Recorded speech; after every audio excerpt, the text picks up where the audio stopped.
Picture this scenario. You are in a high-stakes meeting. Maybe it is on Zoom. Maybe it is in a boardroom in London or New York.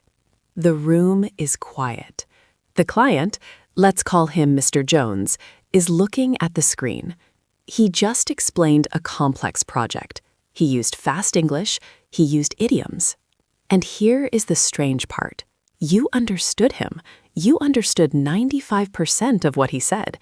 In your head, you are nodding. You are thinking, yes, I know the answer. I have the solution. Then Mr. Jones looks at you. He says, so, what are your thoughts on this strategy? And suddenly, silence. The freeze. Your brain stops. Your throat feels tight. The perfect sentence was in your mind just 1 second ago. But now, it is gone. You stammer. You say, yes, I agree. You say 3 words when you wanted to say 3 paragraphs. After the meeting, you feel terrible. You feel frustrated. You say to yourself, why? Why can I read complex reports? Why can I understand Hollywood movies? Why can I listen to podcasts? But when I open my mouth, I sound like a child? If this sounds like your life, I want you to stop what you are doing. Put down your phone. Close the other tabs on your browser. Listen to me. You are not alone. And more importantly, you are not bad at English. You are suffering from the passive-active gap. It is the single biggest career killer for international professionals. Today, we are not just going to talk about it. We are going to fix it. Welcome to Global Pro English. I'm Sarah. And I'm Mike. Today, we are going to unlock your voice. Let's get to work.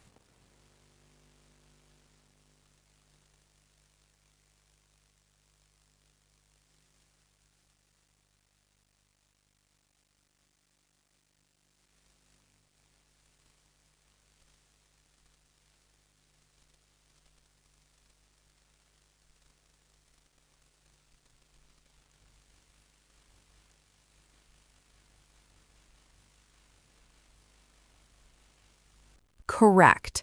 For most intermediate to advanced learners, this library is huge. It might contain 5,000 words, maybe 10,000 words. You have spent years building this warehouse. You built it by reading textbooks, watching Netflix, and listening to your colleagues. But here is the problem. There is a second warehouse, and it is much, much smaller. This is your active vocabulary. Let's define that. Active vocabulary consists of the words you can recall and use instantly, without thinking, while you are speaking. Without thinking. That is the key phrase. In a conversation, you do not have time to walk into the giant warehouse, search through the shelves, find the word, dust it off, and bring it to your mouth. Exactly. Conversation is fast. It is a rapid-fire exchange. If your active vocabulary is small, you feel limited. You might know 5,000 words passively, but only use 500 words actively. This creates a feeling of dissonance. That's a strong word, Mike. Dissonance. What does that mean in this context? Dissonance is a lack of harmony. It is a tension. It is the gap between who you are in your native language, a smart, articulate professional, and who you are in English. In your native language, you are a lion. In English, you feel like a mouse. That gap creates stress. And that stress makes the problem worse, because when we are stressed, our brain shuts down. We enter fight or flight mode. Let me give you a real-world example. I had a client named Carlos. Carlos was a financial director from Spain. Brilliant guy. He could look at a spreadsheet and find a mistake in 10 seconds. He could write emails that were grammatically perfect. Writing is different, isn't it? When you write, you have time. You can delete, you can check a dictionary. Exactly. Writing uses the passive vocabulary because you have time to search the warehouse. But Carlos had a weekly meeting with the US headquarters. Every Tuesday, he would call me afterwards, upset. He said, Mike, they asked me about the budget. I knew the answer, but I just said, it is good. That's all I said. It is good. I wanted to say, the variance is within the acceptable margin, but I couldn't find the words. Oh, I feel that. That is the retrieval problem. Let's look at that word, retrieval. Retrieval is the act of getting something back from where it is stored. In this case, it is your brain trying to pull a word from memory to your mouth. The path from your passive warehouse to your active mouth is blocked. It is overgrown with weeds. You haven't walked that path enough times. So how do we clear the path? How do we turn passive words into active words? We have to talk about how most people study English. Sarah, how do most adults learn? Well, usually they study grammar rules. They fill in the blanks in a workbook, or they listen to English. They consume. They are passive consumers. Right. They treat English like a subject to be studied, like history or math. But English is not a subject. English is a sport. I love that analogy. Explain that. Imagine you want to learn to play tennis. You can watch Wimbledon on TV all day. You can understand the rules. You can explain what a serve is. You can buy the best racket. But if you never step onto the court and hit the ball, can you play tennis? No, your muscles don't know what to do. You have no muscle memory. Muscle memory. This is critical. Speaking is a physical act. It involves your tongue, your lips, your jaw, your breath. If you only listen, your mouth muscles never get the workout. So the reason you can understand but can't speak is that you have trained your ears, but you have ignored your mouth. Precisely. You are a bodybuilder who only exercises the left arm. The left arm is huge. That's your listening. The right arm is tiny. That's your speaking. And then you try to lift a heavy box, a conversation, and you fail. So we need to balance the workout. We need to bridge the gap. But Mike, there is another barrier. It's not just mechanical, it's psychological. Ah, yes, the affective filter. Let's define that for our listeners. This is a concept from linguistics. The affective filter is like an emotional wall. When you are anxious, bored, or lack confidence, this wall goes up. It blocks the input and blocks the output. In business, this filter is usually caused by perfectionism. Perfectionism, the refusal to accept any standard short of perfection. Many professionals believe that if they make a grammar mistake, they will look stupid. They think, if I don't use the present perfect continuous tense correctly, I will lose respect. So they stay silent.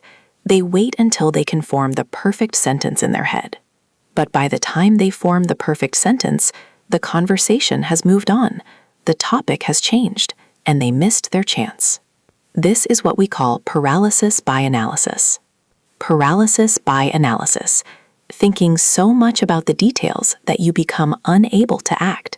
You are overanalyzing the grammar, so you become paralyzed. So we have two problems. 1, a lack of muscle memory. 2, a psychological fear of mistakes. And today, we are going to solve both with one technique. We call it slow shadowing. Shadowing is a technique where you repeat after a speaker, but usually people try to do it too fast. They try to match the speed of a native speaker immediately. That is a mistake. If you try to run a marathon at full speed on your first day, you will collapse. We need to slow it down. We need to build the neural pathways. Neural pathways, these are the connections in your brain, like trails in a forest. The more you use them, the wider and faster they become. We are going to take high-level business phrases, phrases that make you sound like a leader, and we are going to practice them at 3 speeds. First, snail speed. This is for the mouth muscles. You will exaggerate the sounds. You will feel strange doing it. That is good. Second, executive speed. This is clear, slow, authoritative. This is how I want you to speak in meetings. Calm, controlled. And third, real-world speed. This is fluent and connected. This is for your listening comprehension, so you recognize it when others say it. Sarah, before we go to the lab, I want to address one more thing, the translation lag. Yes, this is when you hear English, translate it to your native language, think of an answer in your native language, and then translate it back to English. This process is too slow. It uses too much cognitive load. Cognitive load, the amount of working memory resources used, basically your brain power. If you are translating, your brain is running at 100% capacity just to find words. You have zero brain power left to think about strategy or negotiation or persuasion. So how do we stop translating? We stop translating by learning chunks. We don't learn individual words, we learn phrases. Chunks, groups of words that are always found together, like look forward to or at the end of the day. When you learn chunks, your brain treats the phrase as one single item. It's easier to retrieve. It flows out of your mouth automatically. That is what we are doing in the shadowing lab today. We are giving you 10 powerful chunks. These are not random phrases. These are rescue phrases. They are designed to buy you time. They are designed to help you take control when you feel that freeze coming on. Are you ready to build your active vocabulary? Are you ready to destroy the fear? Let's go to the shadowing lab.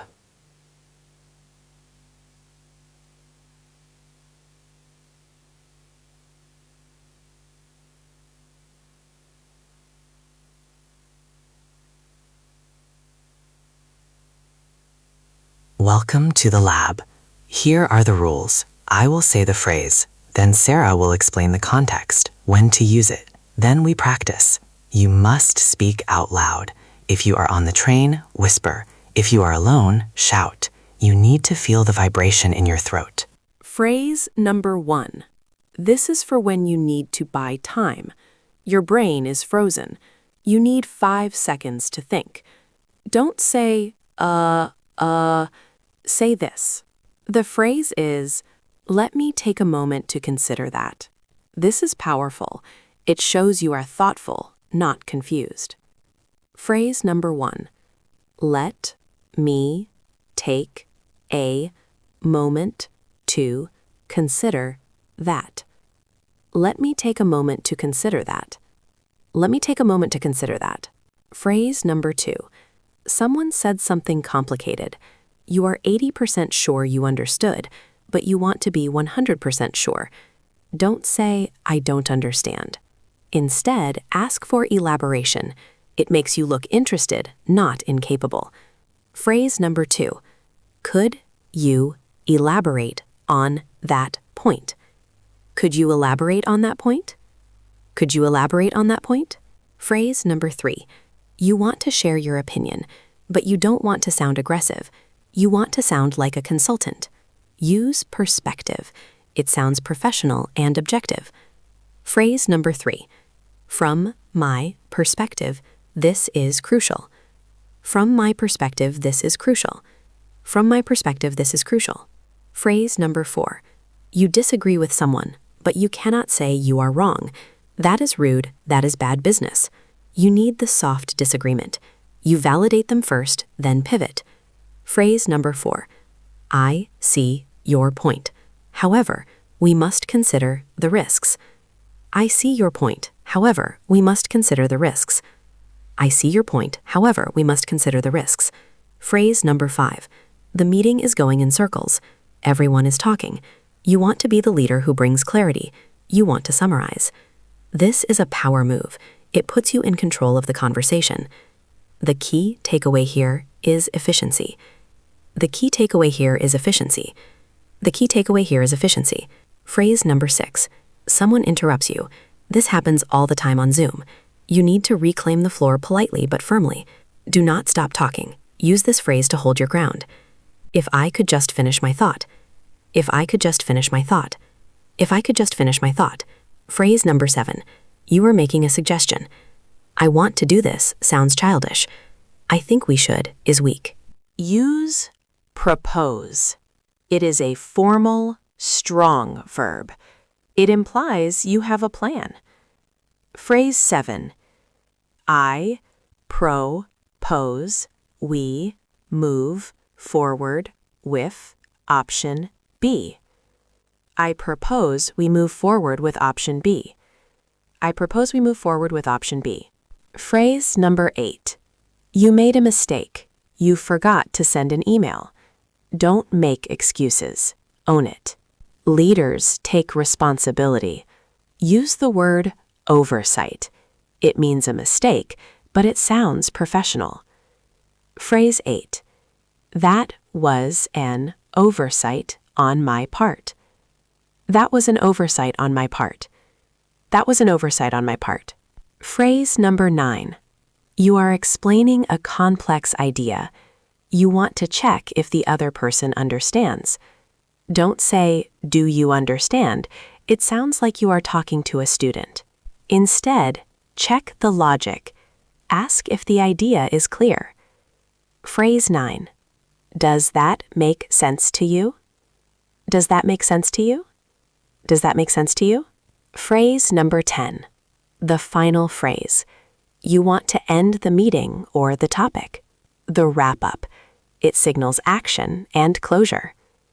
Phrase 10. Let's wrap this up and define next steps.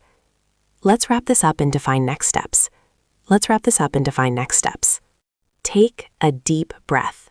You just did a workout. How does your mouth feel? Does it feel a little tired? That is a good sign. That is the muscle memory growing. I want to leave you with a leader's tip. The gap between understanding and speaking is not a gap of intelligence. It is a gap of habit. Think about the phrases we practiced today. Let me take a moment. The key takeaway. These are tools. If you keep them in your pocket, in your active vocabulary, you will never freeze again. I want to leave you with a leader's tip. The gap between understanding and speaking is not a gap of intelligence. It is a gap of habit. Think about the phrases we practiced today. Let me take a moment. The key takeaway. These are tools. If you keep them in your pocket, in your active vocabulary, you will never freeze again. Don't try to change everything in one day. Incremental progress. Small steps lead to big changes. You have the passive vocabulary. You have the knowledge. Now you have the tools to let it out. We believe in you. You are closer to fluency than you think. This is Global Pro English. I'm Mike. And I'm Sarah. Go out there and speak with authority. We'll see you in the next session. Sarah, I want to go back to the idea of cognitive load for a second. I think this is where many of our listeners fail without realizing it. Let's dig deeper. Give us another scenario. Imagine you are a computer. You have a certain amount of RAM, memory. When you are in a meeting in your native language, speaking takes up maybe 10% of your RAM. You have 90% left to analyze the business problem. Right. You are relaxed, you are funny, you are smart. Now, switch to English. If you are translating every word, speaking takes up 80 or 90% of your RAM. So you only have 10% left for the actual business. Exactly. And then your boss asks a difficult question. You need 20% of your RAM to answer it, but you don't have it. Your system crashes. You freeze. That is such a relief to hear. It means you aren't stupid. You are just overloaded. Yes, and the only way to lower that load is to automate the speaking. When you use chunks like, "let me take a moment," that phrase takes 0% RAM because it is automatic. It's like driving a car. When you first learn, you think about the pedals, the wheel, the mirrors. It is exhausting. But now, you drive home and you don't even remember the trip. That is our goal, automaticity. We want your English to be like driving home, automatic, so your brain is free to be the genius that you are. That is the double win. Better English and better business performance. Precisely. Mike, have you ever experienced this yourself? You are a native speaker, but have you learned another language? Oh, absolutely. I lived in Tokyo for 2 years. I studied Japanese every night. I could read the newspaper headlines. I felt very proud.